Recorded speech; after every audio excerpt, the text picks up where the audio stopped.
Jam hiire mon bandiraɓe tedduɓe musidɓe sehilaɓe dingiral jamma bela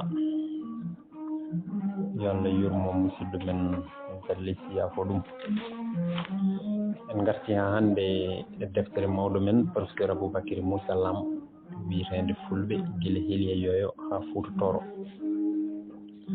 Ha joni gonɗen koye dalillaji kolloji wonde jiidigal Fulɓe e misiranaɓe hanki hollirde ko toon ɓe gummi. En garino hanki ha e gueɗe gaynaka ha e ndema, joni noon garen e awo waño e ɓoccidanko. So tawi en mbaddi sifamo Amadou Hampade Ba sifi heeli e yoyo e nder deftere mum jeɗɗo dewal e ko ari e windande Yero Silla hutorinde awo waño e ɓoccidago ko gueɗe gandunoɗe e heeli e yoyo. Waɗi noon ko nebam liɗɗi ene hewno e mayri. Nebam liɗɗi noon haade mum heɓete ma liɗɗi gawe ñaame ɓellere mum hayne. Ndeke noon heeli e yoyonaɓe ko awannoɓe koɓe wañannoɓe ne kay saabu ladde ina waɗi lelli ko bi mawɗi te ko songa ala. hay sinno Amadou Hampade Ba wi e deftere mum windande e farayse nde wonde wañoɓe ngalano e cehe heeli e yoyo meɗi ɗum wawa deje hakkille. Pullo ko bañowo meɗi wonde. So en duttima e windande pulaar Yero Silla nde ala hen foof ɗo wiya wañoɓe ngalano e heeli e yoyo. Kelle 83 e 85. Ndeke noon ko faahi e wañoɓe ko ina gasa tawa ko Amadou Hampade Ba ɓeyden ɗumen hoore mum e darol ngol. ɓeyde baɗe noon walla famamuya mo sellani ina keewi e deftere Amadou Hampade Ba nde. ɗum ina jeeya e cogge bawɗe addande mawɗo pullo o peloje baɗɗiɗe. heeli e yoyo ina watno leɗɗe jibinoje hono tamoroje, jaaɓule, jammule. kelle 65. andi wonno kadi ndayri e tabɓe ɗaɗɗe kelle 61, 52. ɗone heeli e yoyo ina nandi e misira hanki nata tawade e gabriji kolliri ko misiranaɓe hanki ena sonino no feewi e awo e waño. wandoronoɓe jolɓe e laaɗe, fooɗoɓe gubbe walla awroɓe dengue fof nate mum ina gooti. To banggue raddo joom laaña walla raddoɓe gabi tawa jogui ko dengue coloje cindaɗe kalace mumen badɗe ɓurɗi juutɗi, ɗum ne kadi nate mum ina gooti.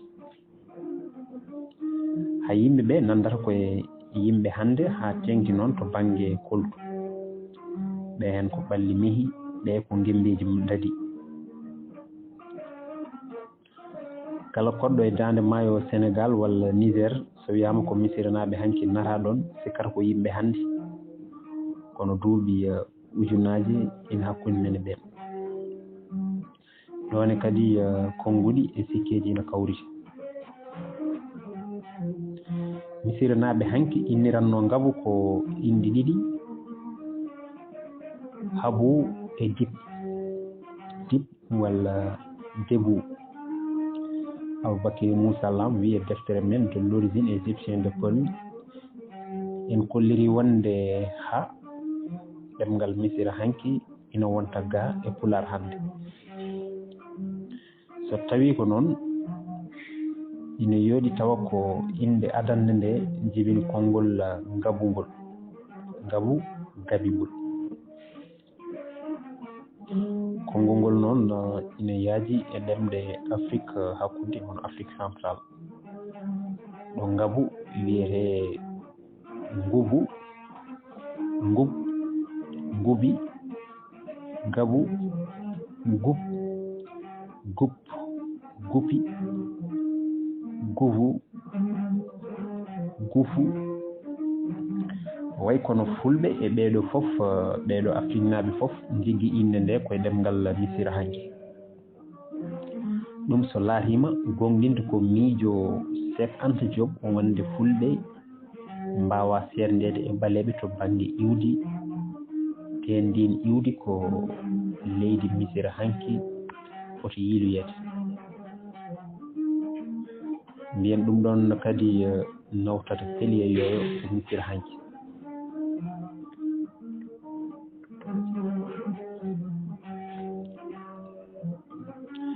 joni noon ƴeewen inde ngabu heddinde nde hono dib debu nde yadata koye diba yettode subalɓe andade no feewi e won nokkuji fuuratoro. diba so yettode subalɓe ne wona yettode subalɓe fof, ala ko yettode subalɓe ɓe woɗa mumen woni ngabu. eɗen gandi e pinal ɓaleɓe Afrique yettode fof heewi yadude koye woɗa barugel. ndehe noon inde ngabu ɗiɗi ɓere nde jommani nde suuɗi ko yettode diba nde. ɗum ɗo so ƴewtidama hollirta ko jettoɗe e woɗaji ko gila misira hanki puɗɗi serde. ngol ɗo bindol ngol annumini ko wayi ɗon no hofuru ni e bindol misira hanki ko jawa annuminta te janguirteno ko jeh ina gasa ni tawa ko dia hen sahaji. enen fof eɗen gandi jaajaɓe woni yettateɓe dia ko jaawa woni waɗa mumen e won fulɓe haal pulaar en ɓe furatoro. mbiyen ɗo jaawa jeeyno koye waɗaji laamotonoɓe misira hanki no dutal wonirno woɗa mabɓe eno woniri kadi woɗa lamɓe soninkoɓe sincinoɓe wagaduɓe.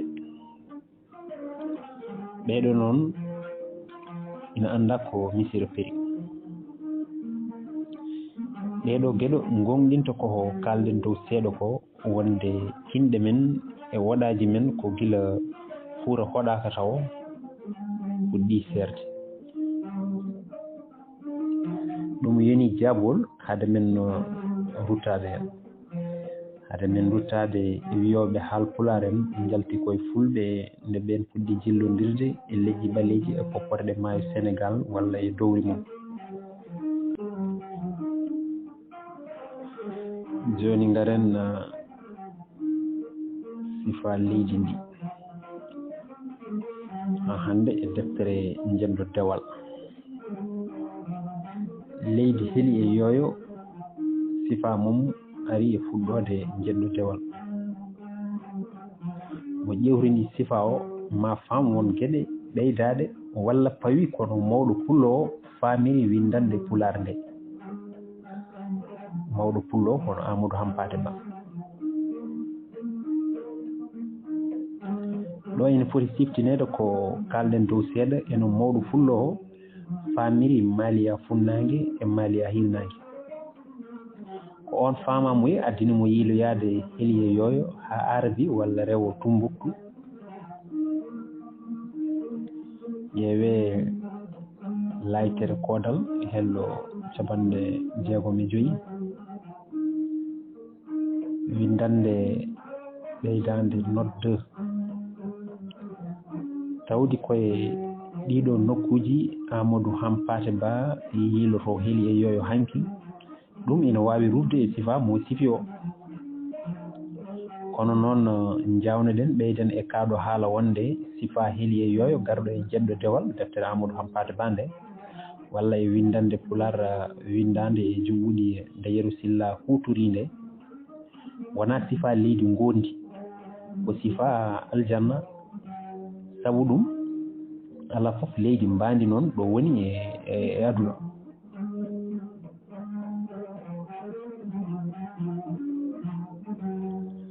leydi ndi ngakkiraka haydara ndi laddeji cukkuɗi, ndi kaaƴi towde, ndi ceeni dimi, ndi maaji e calli toɓoli jamma e ñalawma. Leydi ndi ngannduɗaa hay maayde alaa e mum saka ñaw. Ndin leydi wawata wonde tan ko leydi miijaandi, leydi ndi won e windooɓe tuubakooɓe inniri le paradis perdu, woni aljanna basaɗo.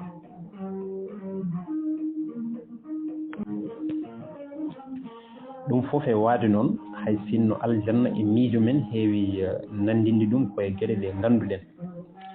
Mo yeddi ɗum fof yo ƴeew sifa aljanna e nder ɓurana ko calli ɓireɗam e njuumri, ñamele belɗe e rewɓe fadduɓe. ɗe geɗe fof fawi ko e ko ngannduno ɗen. So Allah suɓinooma ko en ngannda ngam jarribaade en wayanno e men kono nuccede wuttini. So tawi ko noon heli e yooyo fof e wonde leydi jaltundi e miijo, alay sago sifa mayri hawriti e ko fulɓe ngannduno hanki. So tawi fulɓe hanki koɗino e leydi musira dañi ɗon jam, alay sago ɗum aray sifa heli e yooyo. So en ƴewtindima windande e fulfulde mawnde nde, tawren ko sifaji cifaɗi hen ɗi fof ina hawriti e sifaji pinal misira hanki. Gure mawɗe, ngaynaka, ndema, awo, waaño, waalo leppungo, ñamdu weɓndu e ko way noon. Hay sinno no mbiɗen dow seeɗa ni Amadou Hampate Ba ina heewi ɓeydude maayo wango teɓɓitorde e calɗi kewɗi ina hawriti e sifa maayo nilngo. Ko ɗum waɗi e fawaade eno maayo nilngo tagori ni, so tawi annduɓe fulɓe mbi heli e yooyo wonno ko maliya funnaange leydi habase fa yetto misira, e ɗum nandi e goonga. Mbiyen ɗum noon caggal nde geɗal ɓeyde Amadou Hampate Ba e famamuyaji mum ɗi cellani itta, heli e yooyo wawi wonde tan koye dande maayo nilngo ha tengti noon e leydi misira hanki. ɗo ene foti siftinede wonde nde pinal misira dari e nangue hoore mum nde, misira naaɓe jimno maayo ngo ha teɓɓitorde mum joyeɓire. ɗum firti ko pinal maɓɓe yowtino keeri leydi maɓɓe. eɓe mbaɗanno kadi lappi walla feteji njulagu tawa ko jolnude walla ko dimduɗi ha to leydi habasi ndi. ɗum fari debbo gandiraɗo at 7 août gurnoɗo duuɓi 1400 capanɗe gurnoɗo e duuɓi 100 duuɓi 1400 e capanɗe 7 e 1400 e capanɗe 56 teskama hen. ina wayno ɗon e darol ngol ina yaadi e ko dartol addi.